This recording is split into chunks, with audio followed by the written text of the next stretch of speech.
राधे राधे दोस्तों, जय श्री श्याम। आज के वीडियो में आप सबके साथ शेयर कर रही हूँ साल 2026 में निर्जला एकादशी का जो व्रत है वो कब रखा जाएगा, सही तारीख क्या होने वाली है, शुभ मुहूर्त क्या होगा और इस एकादशी में क्या खाया जाता है, क्या पिया जाता है। आज के वीडियो में संपूर्ण जानकारी आप सबके साथ शेयर करूंगी। तो चलिए वीडियो को कर लेते हैं शुरू और जान लेते हैं निर्जला एकादशी व्रत के बारे में समस्त महत्वपूर्ण जानकारी।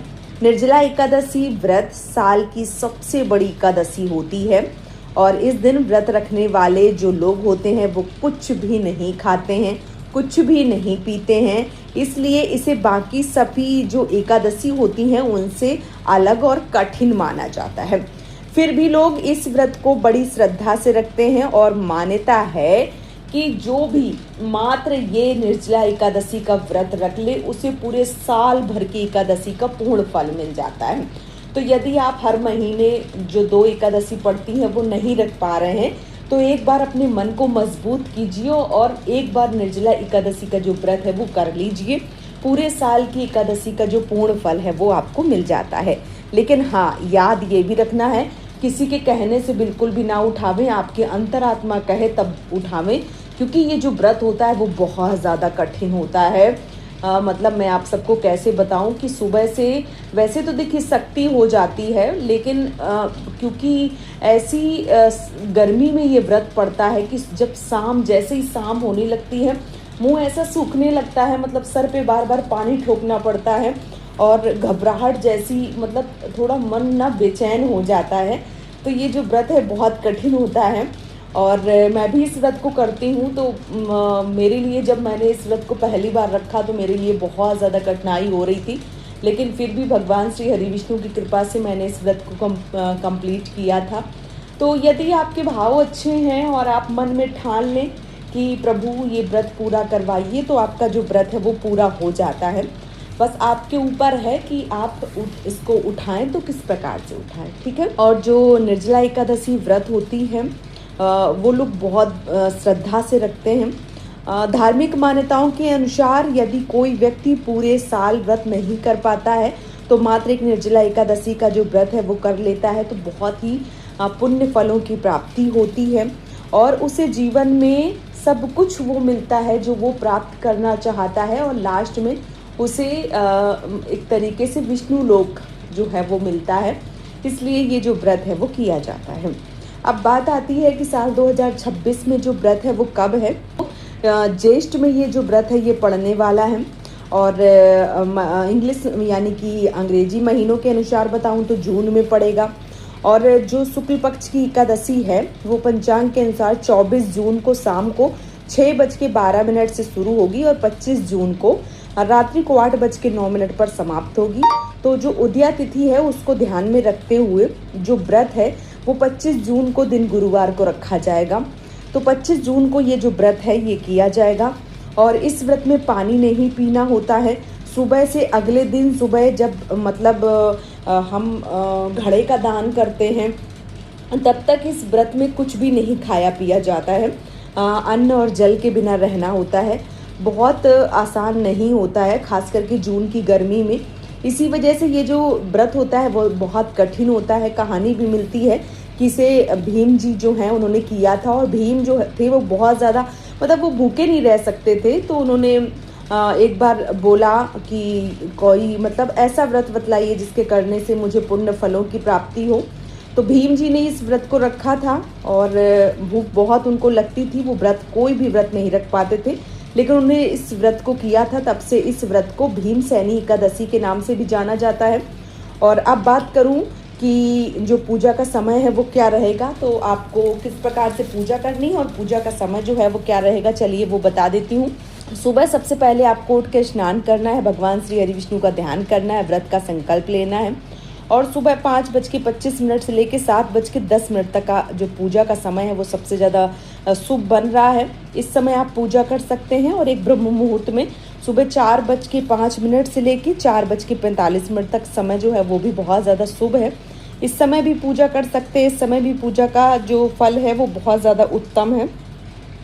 तो दिन भर आप भगवान श्री हरि विष्णु का नाम लें, शांत रहें और इसके साथ ही साथ जो पूजा पाठ है वो ध्यान से करें। अलग चौकी लगा के पूजा का जो फल है वो प्राप्त करना चाहते हैं तो अलग चौकी लगा के भगवान श्री हरि विष्णु को स्थापित करें और विधि विधान से उनका पूजन करें। आप अपने घर के मंदिर में भी पूजन कर सकते हैं।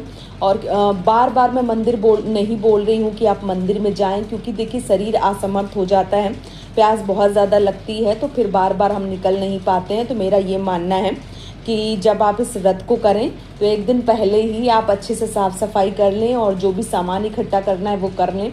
जिस दिन व्रत हो उस दिन आप ज़्यादा से ज़्यादा आराम करें, भगवान श्री हरि विष्णु का नाम लें, जप करें और धूप में बिल्कुल भी ना निकलें। अगर आपके घर में एसी इसकी सुविधा है तो आप उसमें रहें, ज़्यादा आपके लिए सही है, क्योंकि पानी भी नहीं मिलता है तो सर चकराने लगता है। तो इस बात का विशेष रूप से ध्यान रखें। जो लोग निर्जला व्रत नहीं कर पाते हैं वो फलाहारी या जल लेके व्रत कर सकते हैं। इस व्रत में, निर्जला एकादशी व्रत में, अगर आप पूरी तरीके से निर्जला रहते हैं तो उसका आपको 24 एकादशियों का पूर्ण फल मिलता है। और यदि आप मान लीजिए कि जो जल है वो लेकर रहते हैं या शरबत पी के रहते हैं तो आपको जो 12 एकादशी हैं उनका फल मिलता है। मतलब ऐसा है कि कुछ ना कुछ फल आपको मिलता ही है, ऐसा नहीं है कि आपको फल नहीं मिलता है। जितना आपके शरीर के सामर्थ्य के अनुसार है उस प्रकार से आप इस व्रत को कर सकते हैं। और ऐसा माना जाता है कि निर्जला एकादशी व्रत रखने से पाप खत्म हो जाते हैं, भगवान श्री हरि विष्णु की कृपा मिलती है। बाकी जो भी एकादशी होती हैं उन सभी का फल मिलता है, जीवन में सुख समृद्धि आती है। तो इस व्रत को करना जरूर चाहिए। इसके साथ ही साथ बात करूं पारण की, तो जो पारण का शुभ समय है वो 26 तारीख को होने वाला है। सुबह 5:25 से लेकर 8:13 तक जो व्रत है वो आपको खोलना है, पारण करना है। ये सबसे सही समय है। इस बात का विशेष रूप से ध्यान रखें कि जब आप व्रत रखें तो पारण जो है वो भी आपको सही समय पर करना होता है।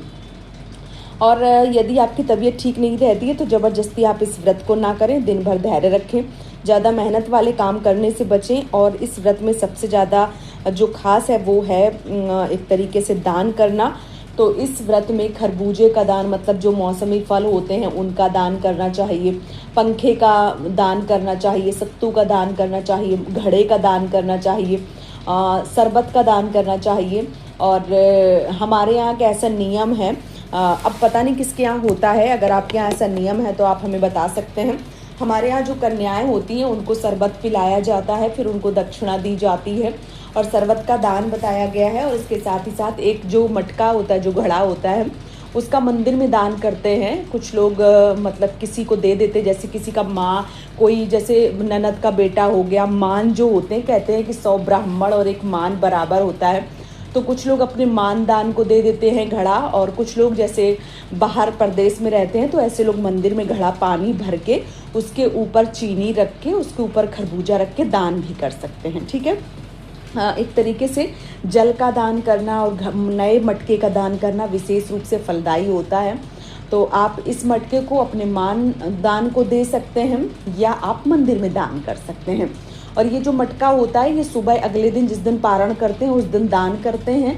और जो सीधा होता है, मतलब जो थाली निकाली जाती है, कच्चा जो भी सब्जियां होती हैं, आटा होता है, घड़ा होता है, वो सारी चीज़ें निकाल के मंदिर में, और फिर उसके बाद जो व्रत का पारण है वो किया जाता है। तो जो भी व्रत करना चाहते हैं वो इस व्रत को कर सकते हैं। और कहीं कहीं की परंपरा ऐसी है कि शाम के समय जब कन्याओं को जल, मतलब शरबत पिलाया जाता है, उस समय व्रती भी जल या शरबत जो है वो पी लेती हैं। तो आप देख लीजिए आपके घर की क्या परंपरा है और आपका शरीर किस प्रकार से है, उस प्रकार से आप इस व्रत को कर सकते हैं। तो 25 तारीख को व्रत किया जाएगा, 25 जून को, और 26 जून को व्रत का पारण किया जाएगा। इस व्रत में अन्न तो बिल्कुल नहीं खाते हैं, जल भी नहीं लेते हैं, मतलब कुछ खाते पीते नहीं है, तभी इस व्रत का नाम है निर्जला। लेकिन यदि आपका शरीर साथ नहीं दे रहा है तो आप इसे जल पीकर भी व्रत जो है वो कर सकती हैं। ऐसा नहीं है, देखिए जो 24 एकादशी होती हैं उसमें तो जल लेकर और फल लेकर व्रत किया जाता है, लेकिन निर्जला एकादशी को निर्जला एकादशी, लेकिन जो लोग नहीं कर पाते हैं वो नॉर्मल एकादशी के जैसे भी व्रत जो है वो कर सकते हैं। तो उम्मीद करती हूँ कि निर्जला एकादशी व्रत के बारे में आपको समस्त जानकारी मिल गई होगी। वीडियो पसंद आया है तो चैनल को सब्सक्राइब कर लीजिए, वीडियो को लाइक कर लीजिए। आज का ये वीडियो मैं यहीं पे समाप्त करूँगी, बहुत जल्दी मिलूँगी एक और नए वीडियो के साथ में। तब तक के लिए जय श्री श्याम दोस्तों, राधे राधे।